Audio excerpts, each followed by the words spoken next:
Folks, welcome back. It's Sunday night, so that means it's time to hang out with Michael Redmond. Michael, good to see you.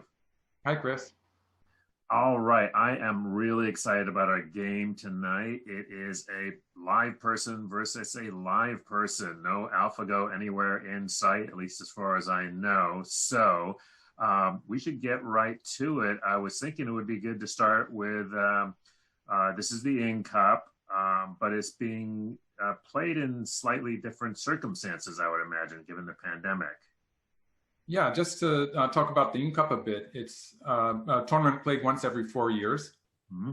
And this is the year for it. So it's like an Olympic tournament, usually on the same year as the Olympics. And it was started by someone called Ing Chanchi. And he promoted it. He actually sponsored it. And he made a foundation for the tournament. This is the same Mr. Ing, of course, who was so generous with the American Go Association for many years. He donated a lot of money. Basically, he tried to make a set of rules that would eliminate draws caused by unplayable positions. So there's some very special positions in Go that hardly ever happen anyway, but they can cause draws because it becomes impossible to continue. Mm-hmm. We tried to eliminate all of that and make what he thought to be a perfect set of rules. And then he donated huge amounts of money, not only to this tournament, which is a big prize money tournament also, but also he donated to organizations in Europe and America to promote Go and his, so like you got all this Ing equipment that was set up to be played by his rules. So he wanted to promote his rules also, but he was extremely generous in donating to throughout the world, and we still have a lot of those Ing sets. Yeah, he's passed away, but his foundation is still there. Mm-hmm. The Weiqi Educational Foundation, it's called, I think. Right, and one of our viewers is noticing, and I thought this was true also to the European Go Federation as well, of course. Yes. Mm-hmm. And so this tournament was played online because naturally the players could not travel. I think it's usually held not only in Taiwan, but in various areas of the world, actually. I think they moved around a bit. But the first three games were played online. They'll probably play the whole tournament online. And usually the first 3 rounds were played just a couple of weeks ago, maybe. It's, let's see, it was the 7th, the 9th, and the 11th of September. So it was quite recent. How many players? The players, there were, I can't actually give you a full list, but there were a lot of Chinese players. I think that's just because they've been doing so well in the international tournaments. Uh-huh. And KJ, who's going to be one of the players today, is actually, I would call him the star Chinese player because he's been on the top of the world for a while now. Right. And he's still sort of hanging in there. He's the player who played AlphaGo in, was it 2015? 17? 17. Yeah, it was 2017. It was the match held in China, the second one. And so he's a very famous player, very interesting person. So that's one reason I chose this game. And then there were six Japanese players and 7 Korean players, a few players from Taiwan, and a European player and American player. And so the player from Taiwan did fairly well. He got into the 3rd round also. Mm-hmm. And there were, let's see, that was the best 8 players at the 3rd round. And at that point, there was a Korean player and there was a Japanese player, and the rest were Chinese. Okay. And so the Korean and the Japanese player actually made it to the semifinals. So they're in the best 4 players, and there's going to be 2 Chinese players. Interesting. Yeah. Actually, I did a video about the Japanese player's 3rd round game. That was Ichiriki Ryo. He's a relatively young Japanese player, although he's not young in this group. The whole group is very young, actually. But Ichiriki is one of the younger Japanese players. He's in his mid-20s. Mm-hmm. And he's a player who is he's well known to be good at just about everything he does. So that's why I made a video about his game. Okay, we'll share that, or folks could just jump over to not now because you want to stay with this live stream, but always worth checking out Michael's YouTube channel. Eva, our fabulous producer today, will put that link in the chat for you. You should go there. You should follow Michael because not only is he doing game reviews there, but he also has lots of problems, the good sort of problems to help make you a stronger. No problem. Yeah. No problems. Yeah. We have plenty of other kinds of problems, and Michael doesn't deal with that. I don't share those ones. No. Yeah. So what can we say about this game that we're going to look at tonight? Well, KJ is definitely I would call him the favorite for winning this tournament before the tournament starts. He would be the person I would pick to be my favorite for winning the tournament. And so he's kind of the Chinese star player. Shay K, interestingly, actually that's Ke, I think. Something more like Ke. People will correct my pronunciation. I'm not so good at Chinese. Yeah, they will. It's the same word. It's the same character that KJ has for his first name. Well, his family name is Ke. And this guy's first name is Ke. It's the same character. So it's interesting they have the same name there, although in a different order. When you suggested it, I was a little confused because I was like, is this like AlphaGo? Is it Kuja playing himself? It's almost like the names are backward to each other, aren't they? Exactly. They're not. The other character is completely different, by the way. Of course. Okay, that makes sense. Just a reminder, folks, of course, this is live, so that means that you can weigh in. I see there's some chatter already going on. We'll keep an eye on it, and Eva-Dee will keep an eye on it. And if you have questions or comments, this would be the time to make them. I know a lot of you have been checking out Michael's commentaries. In fact, looks like we've got some fans of our latest series, Michael, the Master Series, which we've actually recorded all of them already, but I think we're about halfway through actually posting them. Yeah, at this time I'm posting about two videos each week. Yeah. And we're up to game 33, I think. 33, yeah. Right now, Googly is challenging AlphaGo. So check those out. Those are fun. The review today will be about an hour and a half, but those are, I think, 15, 20 minutes. So they're kind of a nice little snack, if you will. So we had a lot of fun making them. I think you'll be able to tell when you see those. So anyway, good. All right. So jump in anytime you guys have questions and anything that we should be looking for in particular in this game. Well, KJ is just such an outstanding player. So you're going to see that first. And after that, it's going to be a bit unusual for him because he sort of, he gets a bit complacent in the middle game. It's the first time I've seen that happen. Well, we'll talk about when we get to it because one of the things I always wonder, just because I know that I play differently when I play online than when I play in person, and so, but we'll save that till you get to that point. Well, just on the subject of being online, it did have an effect on the tournament. Like the players, I think most of the players had experience playing on Go servers online. But it's a completely different experience from sitting in front of a Go board. Yeah. Your opponent right there. And so there was actually a game in the first round. I think there were more than one games, but there was a game in the first round where a player took the wrong ko. Oh dear. Although of course that can happen. I mean, it can happen in live and first-person play too, of course. Well, taking the wrong code, it's not precisely a misclick, but it is a mistake that was sort of provoked by the fact that he was not in his usual playing environment. Right. I think it made a big difference there. Yeah, no, I would think it would definitely make a big difference. So he was white and he was ahead on the board. And then he was losing by something like 10 points after that. Oh dear. Oh, that's awful. Stuff happened. Yeah. So that could have been part of it. Let's just go into the game. Sure. I was just waiting to get started here. So, all right, so I'm starting here.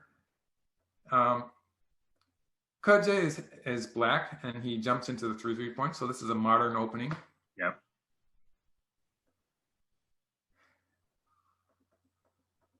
And so this is actually, this is my advised move if white wants to keep things. It's one of the ways white can keep things simple. So like if you have trouble with the complicated Joseki variations, like in particular when white plays this way, there are some variations, for instance, this one, where it can get slightly complicated. So I would suggest this is one way white can keep it simple.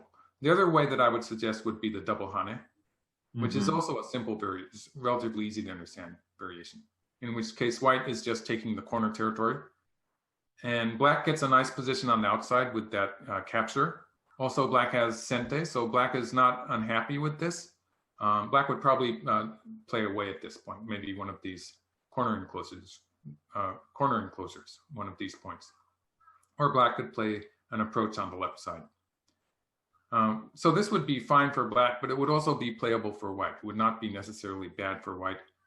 And so one of these is a relatively simple variation.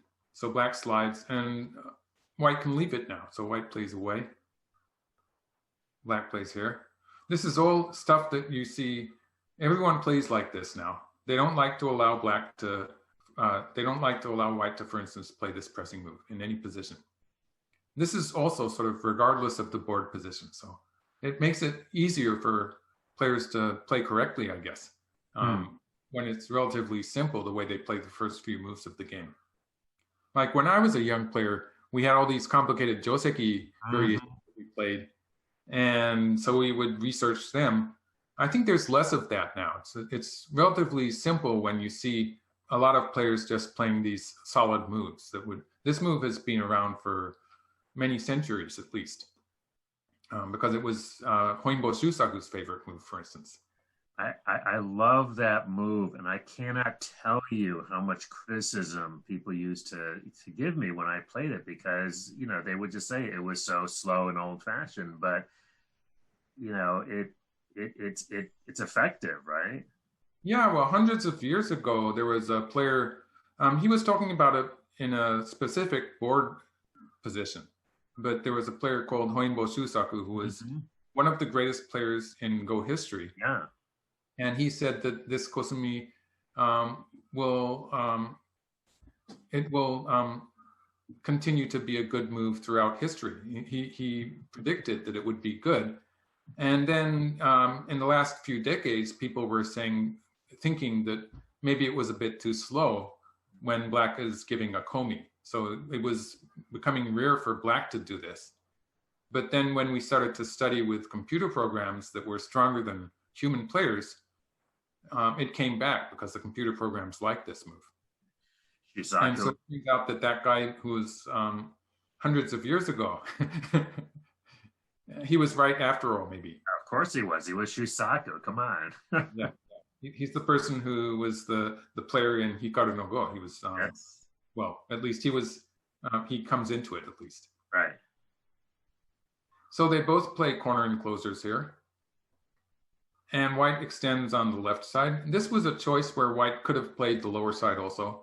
I'd say both of these would be feasible, like somewhere around here would also be a good move. They're about the same size. So black plays here, white plays here. This is the follow-up move when white has played this extension, this Joseki here. Playing here is the most usual follow-up move, and it works well when white has this stone on the right. And the reason I say that is because you have to take in, you have to think that black might be pushing through and cutting here at some point, in which case white can jump or white can extend. White has a choice there. But if we assume a fight, something like this, for instance, you can see that white is a lot more healthy when white has this stone on the right. So if black continues with, for instance, something like this, then white can be making territory on the upper side. And so that's a very important stone there on the right that is helping white out in this fight. And something very similar will be happening in this case where black will not really want to capture the one stone because white gets to squeeze like this. So black will probably, oh, sorry, I've dropped into a different variation. So quick question. I forgot to ask. What are the time limits? I think it was 3 hours. And then, excuse me, it's 3 hours. And then the players can buy extra time. It's a special system. This was also devised by Mr. Ing. It's a special system where you actually pay komi to get some extra time. So you can pay 2 points to get 20 minutes of extra time. Does anybody ever do that? I don't think it happened in this tournament. Like looking at the games, you can usually tell if they've counted it because it's going to be a difference of 2 points. And that didn't seem to happen this time. Like there was a half-point game and it was a half point anyway. It wasn't influenced by anyone buying time.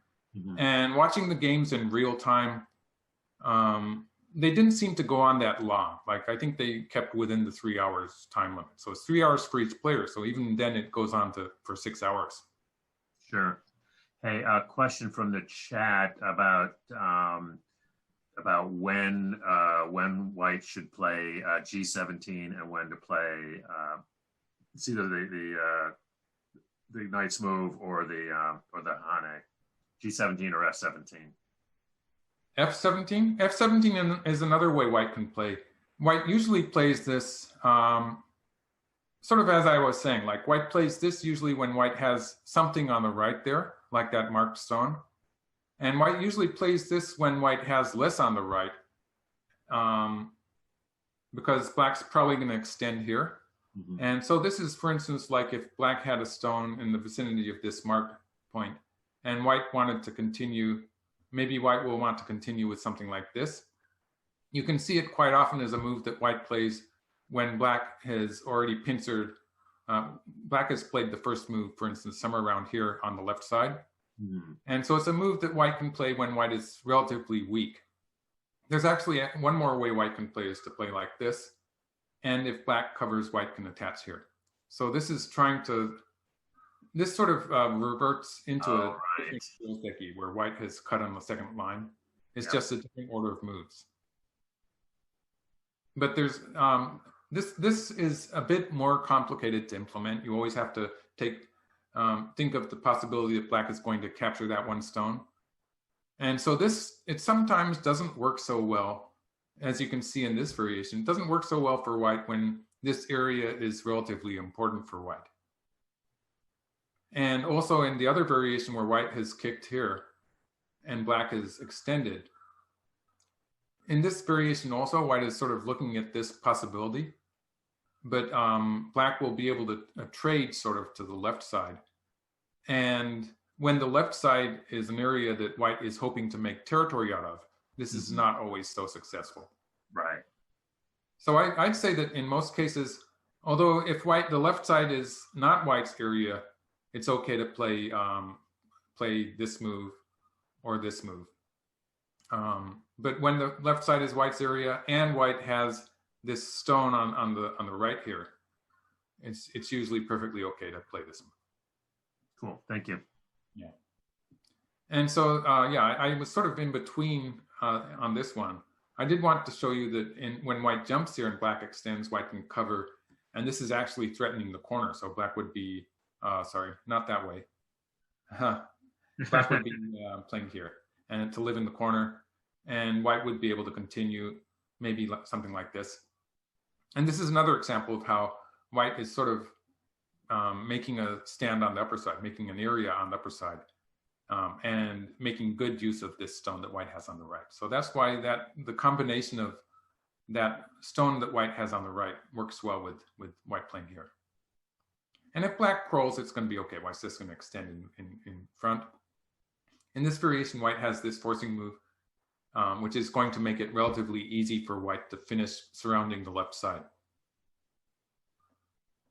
Okay. So black just ignores it. Actually, when white has pressed here on the third line, it's pretty common for black to ignore it, to play away, that is. Because if white plays here, black can push through and play here, and black's alive. And you can see when white has done this, white is left with some cutting points, the clamp here or the peep here. There's some weaknesses in white's position. So it's perfectly okay for black to be leaving this and playing away like this. Mm-hmm. And white invades the corner. Like, this is the local move that works in, it's a bit unusual, but it works in this board position, because if white plays here, black's idea is to play some forcing moves there and build up the right side. So I like this for black. So that's the meaning behind this move. White's trying to avoid that variation without giving up the whole corner there. And the double hane. Mm-hmm. So this is a move to remember. This is actually white has a number of ways to play here, but if white connects, then white's going to end up playing here anyway. So that would be it's actually a joseki, but it's a joseki that white plays when the upper side is relatively important, which is not the case here. And the same goes for this move. Is also pretty much the same thing. White would be aiming to play on the upper side next. So white's avoiding playing the upper side by playing this double hane. And if black cuts this stone, that's just a lot of bad oddsy with the cut left here. So even if white plays here, I think we saw this in one of the AlphaGo games that it played as master against the human players. There was a position where, very similar to this, where white was creating the oddsy of this cut. So it's a position that occurs fairly often, a strategy that white uses to make some extra potential there for white. So black plays from the outside and plays here. This is also a move that is good to remember. In this shape, there's it's tempting to push through here, but when white lives in the corner, there's that weakness at A. White can push through at A next, for instance, like this, and then would be able to cut and capture those two stones too. And so if black connects here, then white breaks through here. So there is that little extra for white. So playing at 1 is not really gaining anything. It's actually creating a weakness in the black position. Huh. And it's so much better for black just to play on the top, to have a strong position towards the center. And black can still kill white if black plays here next. So white has to answer that. So this, it's a pretty unusual variation, but every move is pretty valid, and I would call it a joseki, actually. I would call it a valid joseki. And black plays away, reinforcing the corner. That would have been a good point for white to play at some point. So it's a big move, and black is looking at the peep here. So let me just ask a question. Actually, there's a question from chat, and then it relates to something I wanted to ask. The chat is asking about whether, this is talking about the right corner where we just were, about whether that's an acceptable result for white. The question from the chat is it acceptable because white can connect with the Atari at Q18? But in any case, that corner just looks so small for white and cramped. Well, otherwise, actually, I think at the beginning of this video, I might have told you that Kaje was black, but actually he's white. So just in case I misinformed you there. Okay. And it's an even result, I would say. Okay. I'd say it's about an even result. Okay. You have to remember that at the beginning of this sequence, black was threatening to, white could have played away. Playing away was another thing. It's really difficult for me to say exactly where white would play away, because if you're going to believe the computer, it's probably going to be really sharp and complicated, like one of these moves that AlphaGo used to play sometimes. And I wouldn't be able to get back to the upper right corner. So let's just have me play somewhere around here, which is a reasonably good move. And say that black is sort of threatening to capture the whole corner. Like, it's not 100% dead, but there's a good possibility that this whole upper right corner is going to become a black territory. Mm-hmm. So it's a fairly big move. It's not the only move, but I think the idea of keeping that territory from black, stopping black from making that territory in the upper right, it's a very human choice. And it's a choice that we can work well with. So I'm not going to guarantee you a high computer score with this move. It's probably up there, pretty close enough, and it's a move that works for us. Good enough. And so black plays here, and black is looking at the peep here, and also looking at pushing through here to cut white on the fourth line. And so it's a big move that weakens white's wall. So there's some profit waiting to happen there. And white invades here, and black extends here. And now white plays here. And it's a big move. It's an opening point. But I looked into this with Katago because it didn't look right. And it was really interesting because when white has played this exchange, Katago wants to play this move. And you might recall that usually computer programs are playing some kind of an attachment like this. Yeah. And just to give you, this is one of the more complicated variations, so I don't really want to go into too much detail. Sometimes you get into fights like this, where white is sort of twisting into the right side, the upper part of the board. And in this case, this would just not be working for white if there was a black stone here and a white stone here. So it's not going to work after white has played that exchange. It only works without that exchange. So in this position, it's actually something that white could have done. Just to go back. Yeah. Actually, white, in that case, black, in this board position, in this board position, black might not be doing that. Black might just play the normal, my mouse is acting up today. The normal variation, which is like this. And this would be, for instance, something like this. And in this case, white would probably start with this anyway. Some kind of fight like this could happen. And in this fight, black is going to build the right side. So that would happen. Mm-hmm. But you have to remember that black did have the option of doing that other variation where black plays here and starts a very sharp fight. In this case, this would be playable for white because white is going to end up taking a position on the right side. So for instance, something like this might happen.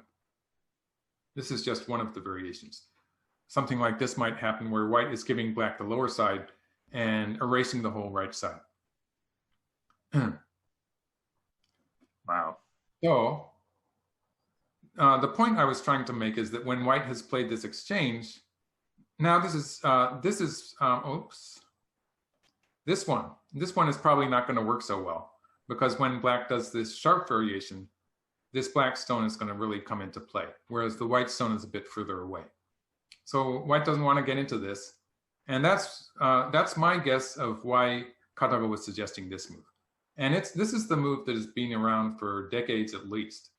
Like I think even it was played hundreds of years ago. It was one of the moves that Goseigen liked to play. So he was a player, he was very long-lived, so he was still alive recently, but he played a lot of his best games in the early 20th century, so the 1900s. And so this variation where white plays some forcing moves, in this case, like now the black move here it's a bit tight. It's a bit too close to the living position black has in the lower right corner. And so this marked exchange is actually a slight gain for white. So it's good for white to have played that exchange if white is going to play this variation. And this is the variation that Katago suggested. Let's see if I have more moves here. Yeah, like this. So this is really efficient for white. Just because later on white can link up to that stone a day. And black B is, when compared to white A, the black stone is relatively inefficient. Mm-hmm. So I was surprised by this move, and when I looked into it, it turned out that this is not the computer suggested move. It's a very human move. Like it's a move where you would say at the very least it's going to be 80%. If you give the correct move 100%, it's going to be at least 80%. It's not going to be a losing mistake. So it's a move that a human player can play and feel relatively safe with because we make mistakes all the time. At least it's going to be a fairly good move. And now white jumps in. And in some cases, white's going to be able to connect up with an attachment here. So that's why white is jumping in here. and black attacks from above. And now white plays here. And this was really very well played by white. The whole area here, I admire the way white played this out. So white plays the attachment here. The idea is that white is still trying to get into this variation to make a base on the lower side, or at least start to make a base. So black plays the sharper variation, and white curls into the corner. And you can see that black is trying to capture this white stone.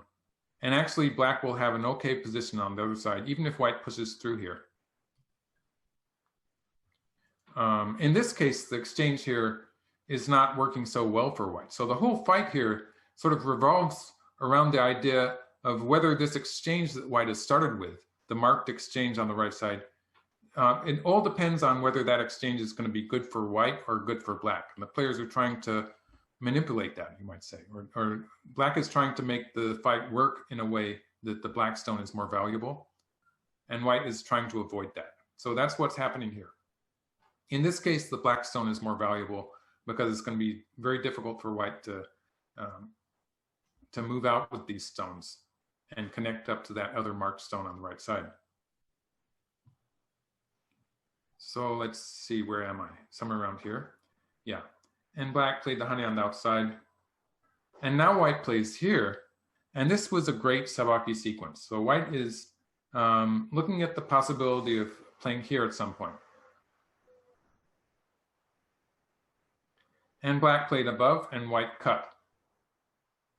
And at this point, this is already a success for white. White has broken into the lower side here and is cutting off this black stone. And white, admittedly, white is paying off a lot on the right side, but there's still a little bit of aji in the corner. And so it's not a complete loss. And it's going to be difficult for black to kill this group on the right side. And so splitting the lower side like this was a great success for white. And actually, black made a mistake with this move. So what black should have done was black should have played here.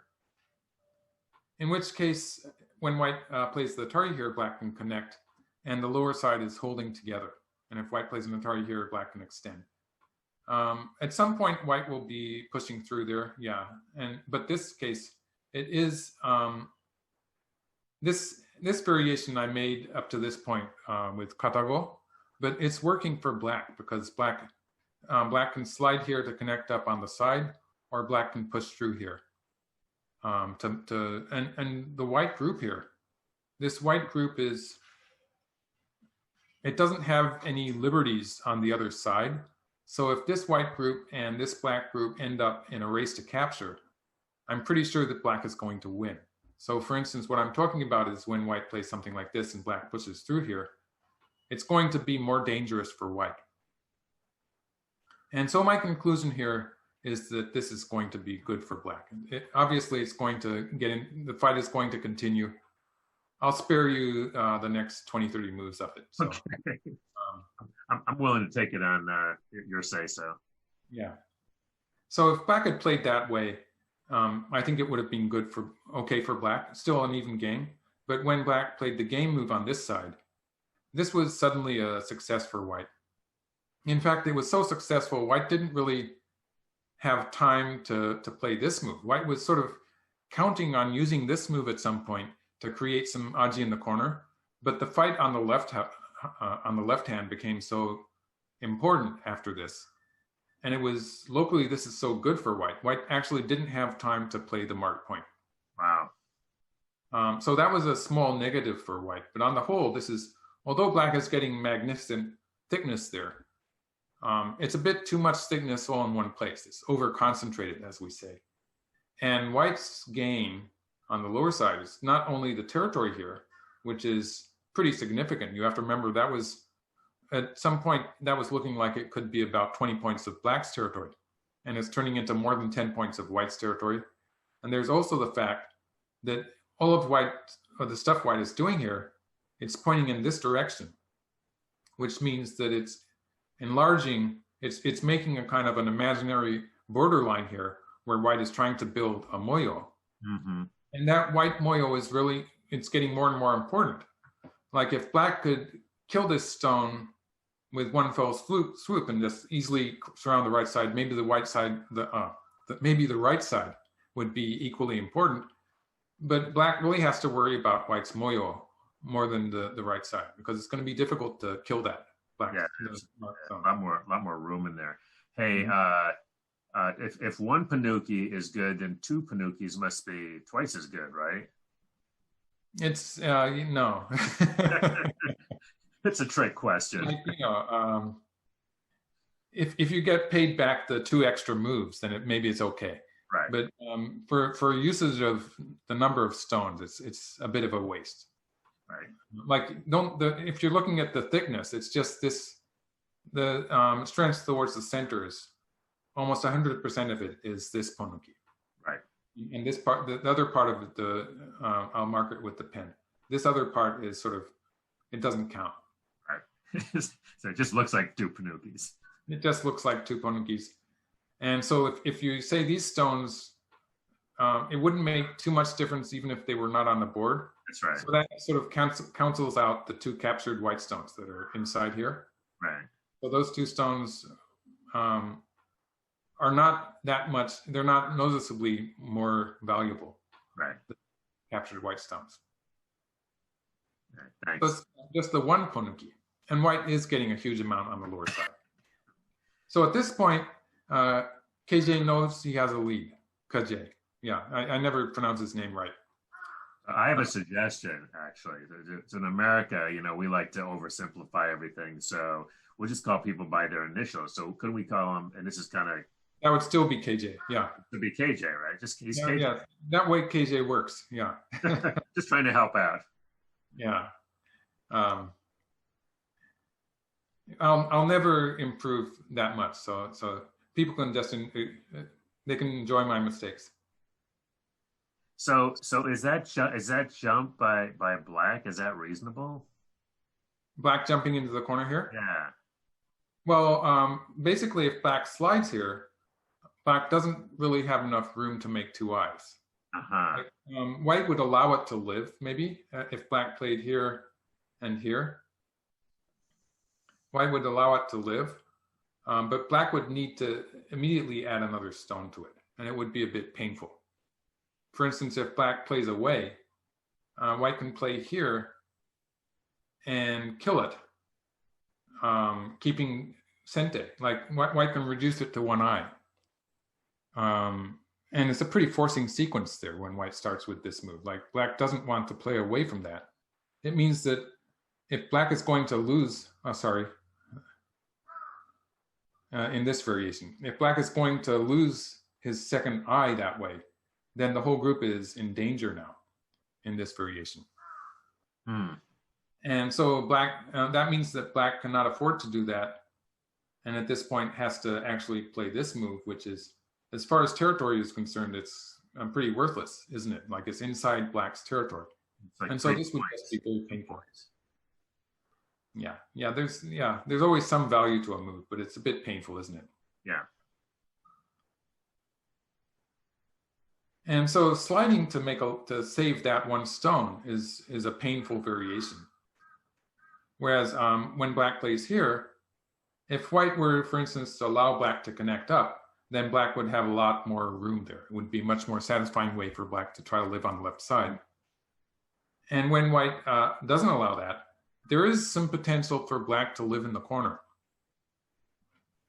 And actually it gets more interesting than that. But for instance, if black had played, if it had tried to live in the corner, maybe white would have allowed that. Like for instance, in this variation, white might even allow black to live in the corner like this. So it's going to be alive. So taking the corner territory, it's basically, if we compare it to making that tiny life on the side, making a fairly small life in the corner is maybe a bit better in that it's erasing more white territory. Right, okay. But actually black's going to make it more interesting. Because instead of trying to live in the corner, black's going to cut here. Oh, good. That's what I was hoping. Yeah, that's more interesting. Yeah, it's more interesting. And if black can, for instance, if white plays here, then black can cut here. This would be a very nice life in the corner. It would be a big life. So white did not allow that. Instead, white connected. So now black cannot live in the corner. But in return, black has this move, which is looking at white's weakness there. So obviously white cannot go down here because black will extend. And white just loses that group in this case. Yeah. Black would even sort of like to play here, but it doesn't quite work. Like white would play here, black would play here. And if black could squeeze from the outside, this would be okay. But for the time being, it doesn't work. Like black really needs a stone here, which is not going to be forcing anymore. But if black could manage to squeeze with something like this, then this would be good enough for black. This would be an ideal variation where black sacrifices 4 stones and gets a really nice position on the outside with something like this. Yeah, so this would be good for black, but it's not, practically it's not going to happen. Just because this move would not be, that move there, sorry, this move would not be forcing. So white would answer it on this side. And something like this. Black would not have a strong position on any side at all. So this would not be working. Actually, for perfection, I would take back a move and play this way. It's more correct. But it's bad for black in any case. So white plays here, and black connected underneath, and white took. And so black has actually connected up to the corner, and with this move, black has an eye in the corner. So it was a good sequence for black, but it's also okay for white, because white does have a very strong position there. So this was another even result. But as I was saying before, the fight here went very well for white. So at this point, white still has a lead. White has a significant lead at this point. And I think Kajay realized that. And he starts to play relatively safe moves, which is not characteristic. It's very unusual for him. I was a bit surprised. So first of all, now he's going to settle this group on the right, which is obviously a big move. But actually, this move was surprisingly big. And so I'll go back a few moves and say that white should have played here, just to squeeze the black group one more time. Black doesn't have any good local moves towards the side. In this area, all of black's good moves are taken away by this white stone, basically. So black doesn't have any good moves in that direction. Black's probably, if black plays away, it's going to die. So black has to answer. And with the jump at B, black will survive, but white can later force at B also. Then white can go ahead and play this sequence that white played in the game. It's perfectly okay to play that. So what's happening here? Just look at these 2 points. These 2 points are going to be white's territory, whatever happens. So there's a 2-point difference, basically. In the game, when white played here, and now black plays here, this, for the time being, this is alive. The black group is alive. And usually white would want to answer here, right? But let's just look at this position now for a moment. When black is alive, that means that black is free to do whatever he wants in this general area. Because when that group in the lower left was not alive, black was sort of, he was not able to do anything there because black had to keep that group alive. Starting a fight in the center of the board would have been very dangerous when this group was not alive yet. So by playing this one move at D2 in the lower left corner, black has freed himself to start fighting in the center. And for instance, pushing through and cutting here is a move that black might be thinking of playing at some point. And it's going to be a strong attack against white because black has a peep on this side too. It means that black can play offensively in that general area just because this group is alive. So that's why the black move is important strategically, you might say. But also if white covers here, now black can leave it and play a different game. because when white is trying to kill the black group, let's say black, please. When white is trying to kill the black group, this one doesn't work. It's alive. In order to kill it, you have to go to B. I was just looking at B2. Does B2? I think you can reduce to one eye, can't you? It's one eye. That's a big eye. It's a lot of territory when black finally lives, though. And you remember that this point was a white stone, and these 2 points those 2 points were white territory in the other variation. So that's the difference there. It's a 2-point difference there. Okay. If white had played that stone, it would have been that 2-point difference. And it's the same thing if white goes into black's eye. Like if white goes here, actually white would kill it this way. It's a slightly smaller eye for black. The black territory is not a big difference. It's still a big eye, basically. But the white territory, there's a difference in the white territory here. So there's a slight, I think the difference between the variation I was showing and this is about 2 points. And it's about 2 points when black lives also. So in this position, if black were to add another move to it, black's living move would be to play here. The black territory is the same, but again, I should say that the white territory is 2 points difference. So in the game, when this happens, if at some point white gets to play this move and black answers it to live in the corner, that's the same black territory if we do it this way. Actually, if black plays this way, in some cases it's going to be more. It sort of depends on various things. But just compared to this diagram, it's the same. But in this diagram also, when black lives, it's the same 2-point difference. And with a game at this level, 2 points is a big deal. It's really important. I was just going to ask because I mean we're just sort of still in a solid middle game here, and two.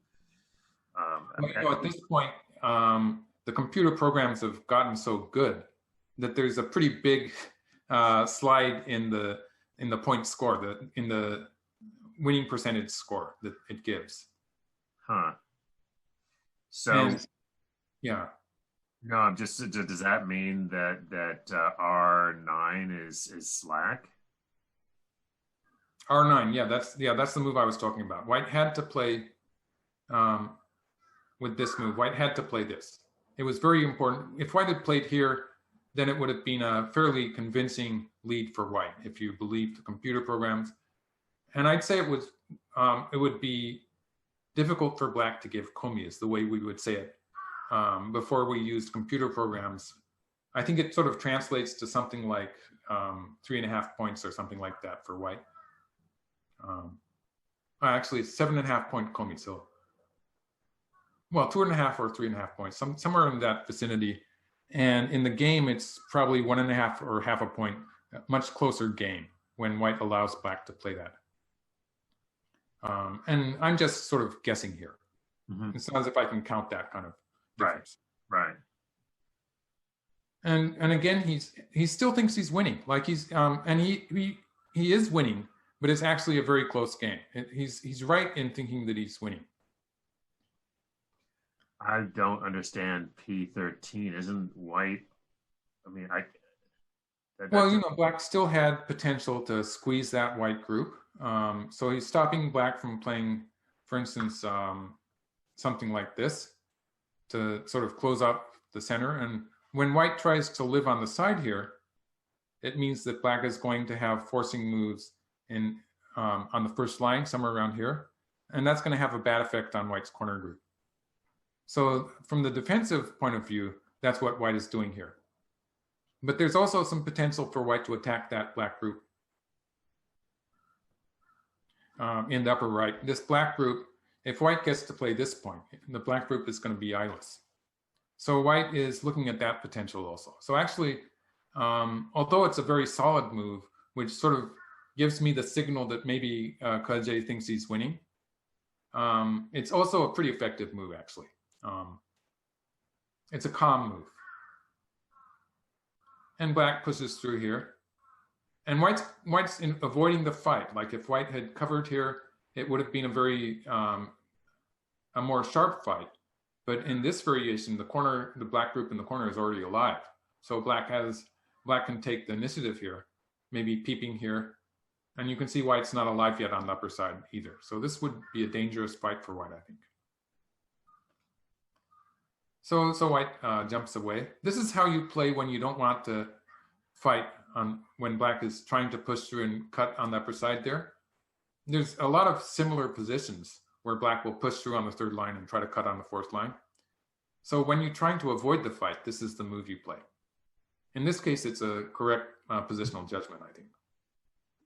So black is taking some extra profit on the upper side, but in return, white is getting some extra potential here. And black immediately goes for the territory. So this is a big move, and I was sort of indicating this before, but the very fact that black has this has made a complete life for this group in the lower right corner, the lower left corner.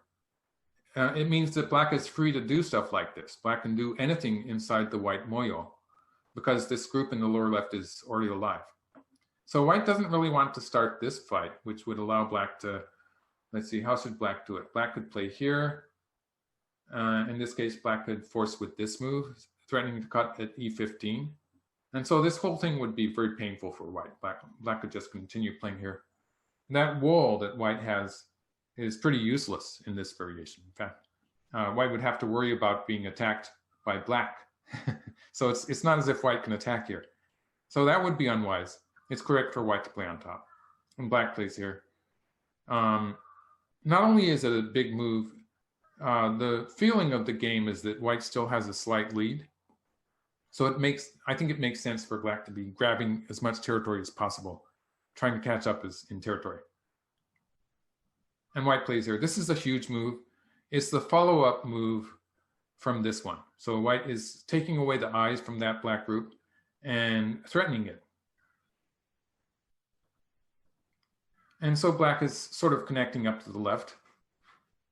And white finally covers here.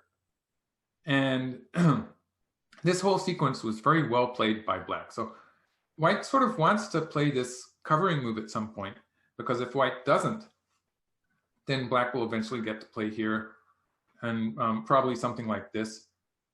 Just the territory there, that's a few points, something like 5 points difference there in white's territory. And so white really wants to play that exchange. And locally it's a forcing move, right? Because the black group is not alive yet. But black's going to protect that group by making a strong position on the left side. So the timing of this is working really well for black.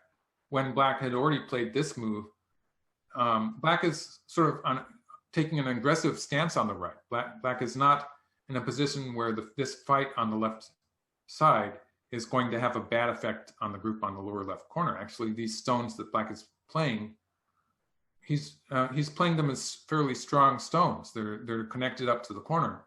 It means that they're going to actually help the group in the lower left now. So it's quite different from black having a weak group floating around on the left side or in the center of the board, which would have an adverse effect on black's group on the lower left. They're actually helping black. And white's natural move is to cover from the center. Black plays an Atari here. And white curls around. White doesn't really have much of a choice. And white plays here. And just snap judgment. Where would you play next for black?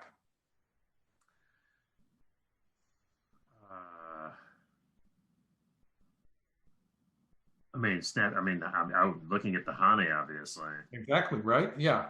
It seems so natural to play the Hane, which would be a terrible mistake. Yeah. But I was sort of, this is the shape move. It's the move that would come naturally to you. And so I was sort of anticipating you're making that mistake. White will be able to cut. And although black gets to squeeze here, it's pretty disastrous in the corner. Like black could play once here. Well, actually, it wouldn't be much. Maybe black would just play here, but the corner is going to fall apart. Like in this case, white can actually just capture the one stone. And because black's liberty is all filled up, it's going to die here. Oh, gosh. Actually, I didn't have to be so fancy. I could have played an Atari. Yeah, just the Atari works too, yeah. It works either way. And so, well, obviously black can live if he sacrifices 4 stones or 2 stones. But the whole point of playing that honey on the 4th line would be meaningless. Wow. So this is a point where if you're just a player who plays good shape, and it usually like 90% or more of the time, it's going to work fairly well. This is an example where the good shape move did not work, and actually this empty triangle was the correct. When black plays an empty triangle there, it's relatively difficult for white to save that stone on the left side, this stone here. Yeah. For instance, if white really wanted to save it, white could push out here, but you can see that that's a huge loss towards the center of the board. White's potential in the center of the board completely disappears. And in order to justify that, white would have to be able to kill black in the corner. But this point and this point, they're interchangeable. So if white plays this way, it's alive. Or if white plays this way, white needs one more move to kill it. So then black would play here and be alive. So there's really no point for white to try to save this stone now. So black's going to get more territory. You can see that black's strategy to grab as much territory as possible is sort of working here, because white's going to sacrifice that stone. And it's a local success. The game is very, very close now. Yeah, I was just going to say, and there's chat about this too, that it really all of a sudden feels pretty good for black. It's pretty good for black. I think that if I were playing with white, I would be starting to feel very uneasy at this point. Yeah. Just because, although objectively it's probably still okay for white, it's a lot closer when you count the points.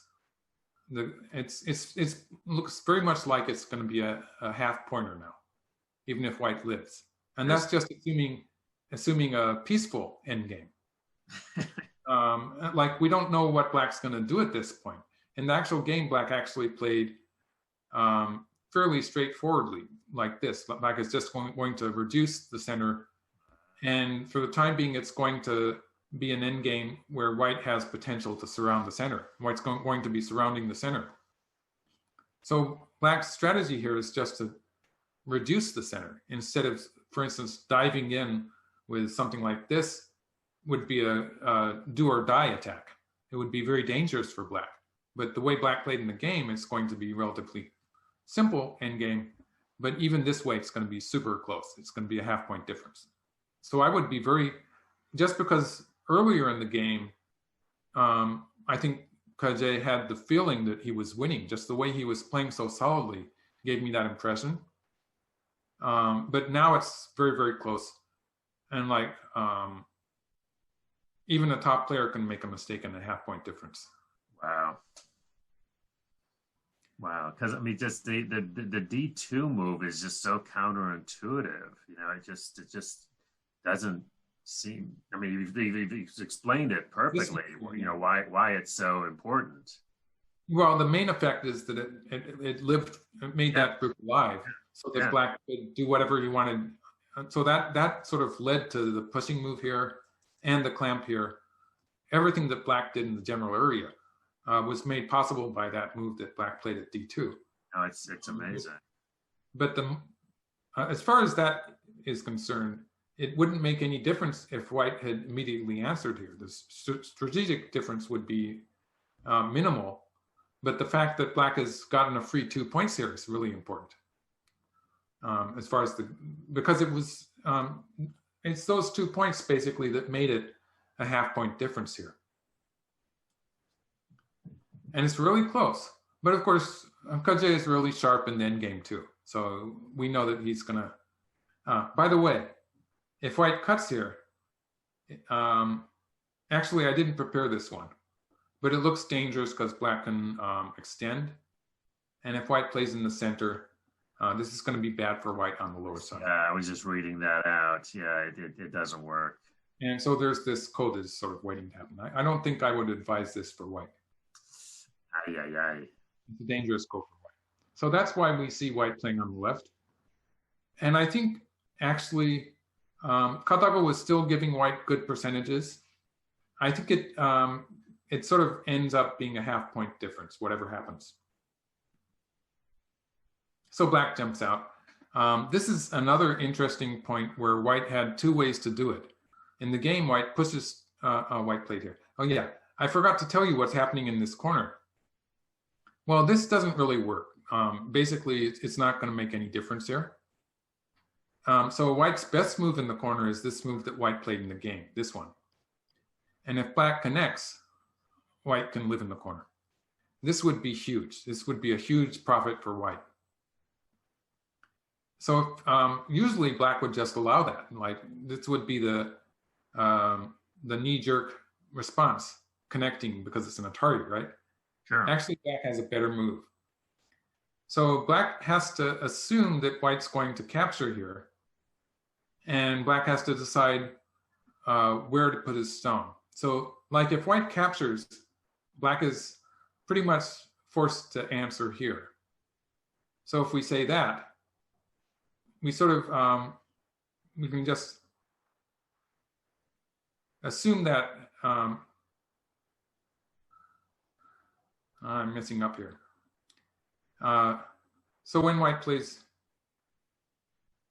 let's get back to the game variation. Yeah. Okay, here we are. I've sort of shown you the answer though. So when white plays here, we sort of have to assume this exchange here. If black is going to allow white to capture the one stone, we have to assume this exchange. And the question is how to kill white. Where does black want to play? S2, S2 right? So that, yeah, well, you saw it, right. So that's the correct answer. This is where black plays here. So it's sort of hard maybe to find this move at this point. Oh, yeah. This is the correct move. White captures one stone and black can play down. White left it at this point. So basically the way it's functioning is that if white plays there, black plays here. Black has the connection underneath here. Or if white plays on this side, black can kill it. That is very clever. Yeah, so that was actually waiting to happen throughout the game. After this whole fight on the lower side happened, this was already, both players had this read out. White could have played it at any point, and black would have been sort of obliged to answer in this way. And just because black has this solid position, almost like an imaginary borderline there. Oh, yeah. Yeah, there's nowhere to go. To keep white inside. So white plays here. This is threatening to play that next. So like if black plays away, white will be able to live now. In this case, like this and this, those are interchangeable points. If black plays down here, white can make the second die here. Living in this corner would be huge at this point in the game. So black answered that. And now the corner is dead. Black could have been a bit more greedy, but it wouldn't have been, this would have just given white that much more strength. For instance, forcing moves here. It would have given white more forcing moves from the center of the board. So it's not necessarily a good way to play. So in the game, it was correct for black to answer like this. In this case, white does not have any forcing moves in the corner. Relatively easy for black to kill this group. And white pushes through. So this is where white had two choices. White could have pushed through here. And if black answers that, then white can capture the one black stone in the center of the board. So that would be good for white. In actual play, black will now play the bamboo joint. And white will connect here. So this also would have been fairly close. Black would play on the upper side, making a territory there. It's still a close game.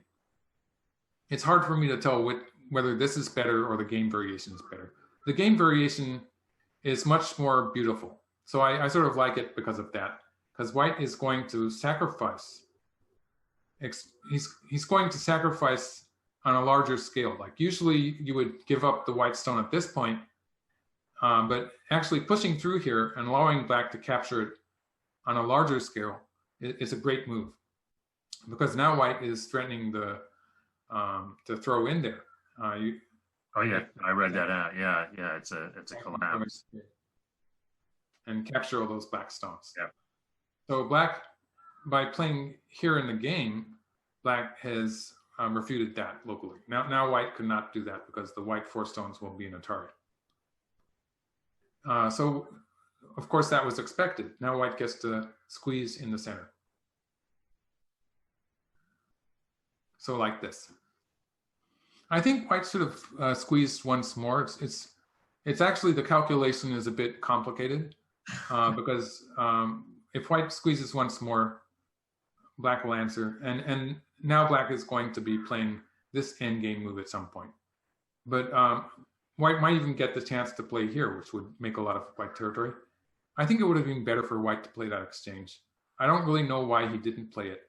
But when white did not play it, later on in the game, black is going to be able to reduce the white territory with this. And it's going to be a forcing endgame sequence. And it's really hard to say how much white lost because white captured, and that took away black's forcing moves on the left here. So it's sort of subtle, and it's definitely, I'm pretty sure it's less than a one point difference.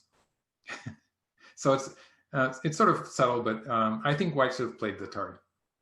But actually, white is winning at this point. White's still winning. No kidding! Wow. And he knows it. That's why he's playing this way. No he's trying to put some pressure on the black group. But it's a half-point difference. And I would not be confident in finishing this game. I'll be honest with you. Wow. This seemed to be an opportunity for white to cut off the black group. And black has to be really careful here because, for instance, if black does something like this. Black has like one eye. It looks like one eye, right? I think black can escape with this move. This move is going to create a squeeze. And black might be able to make two eyes like this. This is how I think black can live. But it's a bit painful because white has gained some points on the upper side here. Yeah. And it's just a 2-point life. Black is relying on, for instance, when white plays, if white plays this move, black is going to use this to live. It means white gets another endgame point on the right side. And it's just 2 points in there. It's a painful life. This would be a win for white. This would be more clear-cut a win than the game was. So I think that this was an opportunity for white to cut black off here. And apart from the variation that I was showing you, it is a bit tricky for black to find a different way to live. It's just so dangerous. So I think this is just a sign that KJ has counted the game and he thinks he's going to win. Maybe he was short on time. Like at this point, using too much time, like I was telling you, if you go into overtime, it costs you 2 points in Komi in this system. Which would so be a lot. Maybe those 2 points were important. I don't really know the details of how much time he had left. And so this happened. And black now protects the upper side. And white finishes the center territory. And Katago was saying that white's going to win by half a point, I think. Oh, so comfortable. Really weird here. And I was wondering if the record taker had made a mistake or something. So first of all, black plays this move. And it's like, what? Because this move is... What? Now, the game would have been extremely close if black had played here. And white will play here. Black can actually play at 3. I don't really know if this is... it's about the same size as connecting on the second line here. Oh, but man. if white connects at A, black will push through at B. This would be really dangerous for white. White would end up... white would be able to connect up here. But white would need to add a stone to that. On the right to live, right? The right side it's going to be pushed around a bit. It's at the very least it's going to be forced to live on a small scale. It costs a lot of points. So black can actually do this, and it would be a reasonably good variation for black. It's extremely close.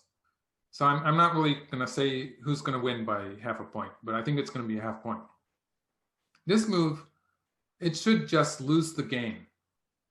What's wrong with just cutting at L13? Cutting at L13, black will play here. It does look a bit dangerous, doesn't it? It looks terribly dangerous. For instance, this is a geta. Yeah. Oh, So if okay. black has 3 liberties, white only has 2. That didn't work. Yep, yep. All right. Mhm. So that doesn't work. But actually, white can pull back here.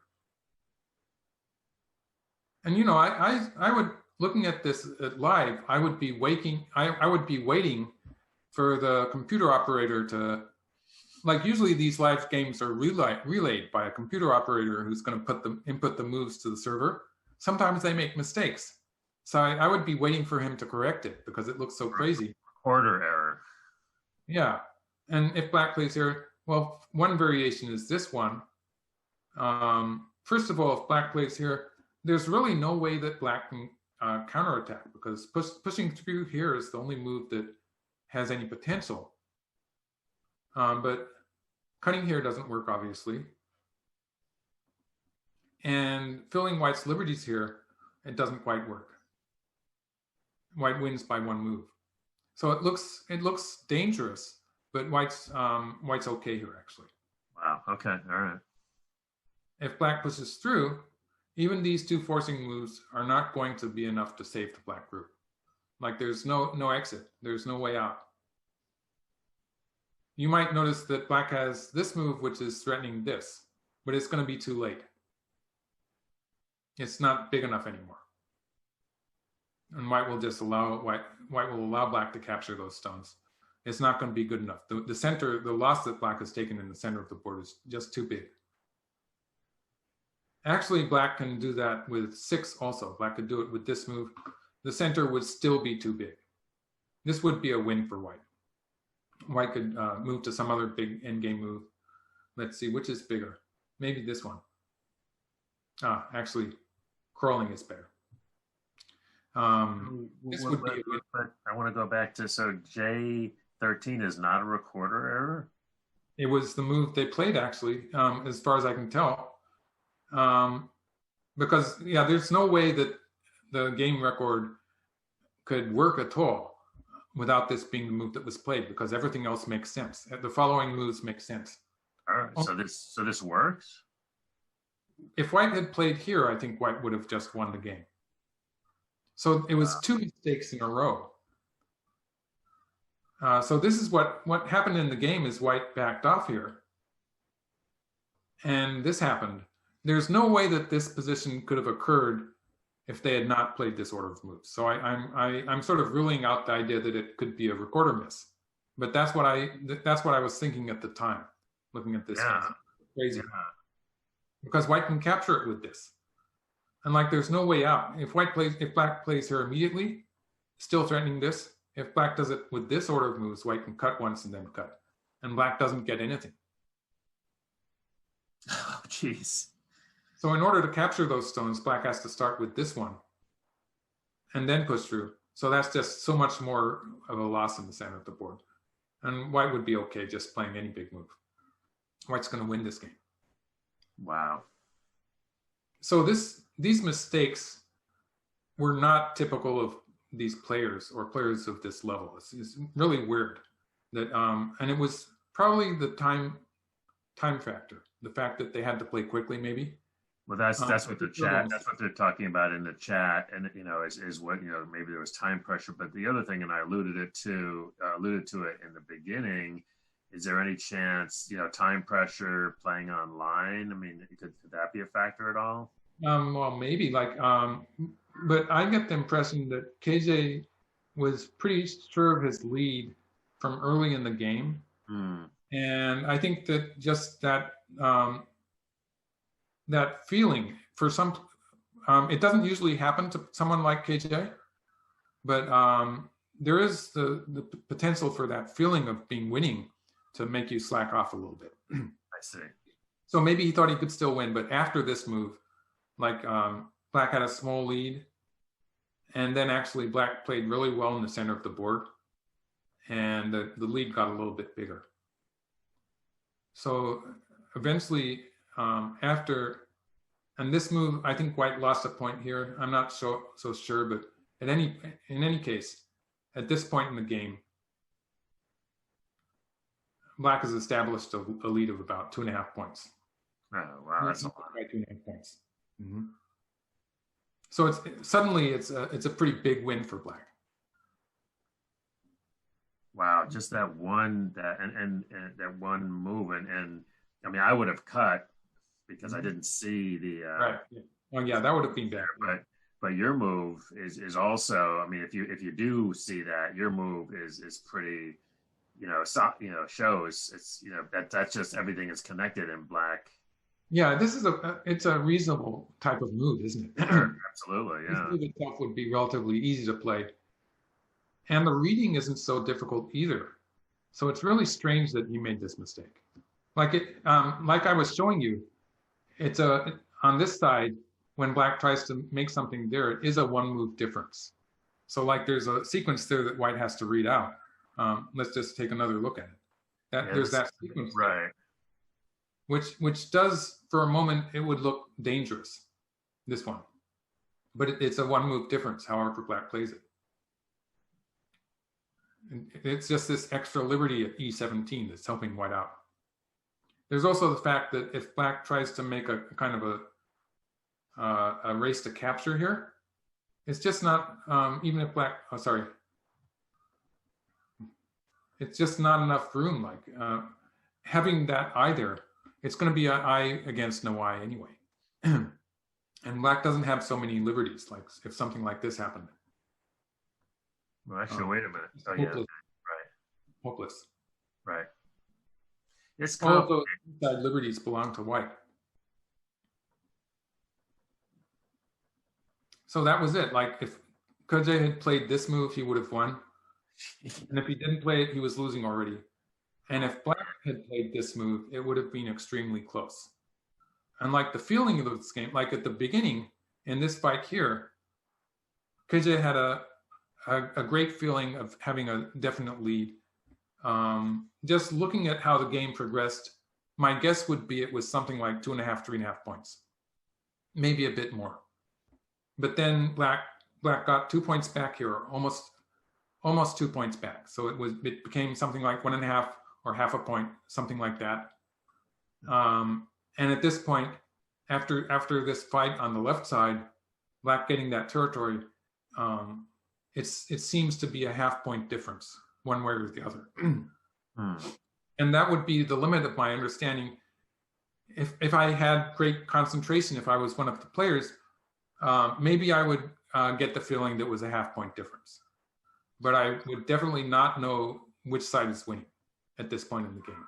So here's an interesting, question as we're wrapping up here, but pointing out that, and you've talked about this before, that lately a lot of pros have been making big mistakes, and the chat's wondering, are the online games taking a toll?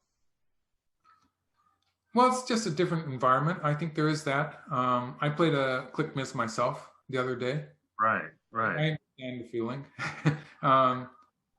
And I think in many ways, like the virus, just our studying environments are different, because professional Go players also are trying to avoid gathering together and going to public places. So study groups and things like that, the human communication there is a difference in how much we can do. And so depending on how you study, it does make a huge difference. I think that's really important. Wow.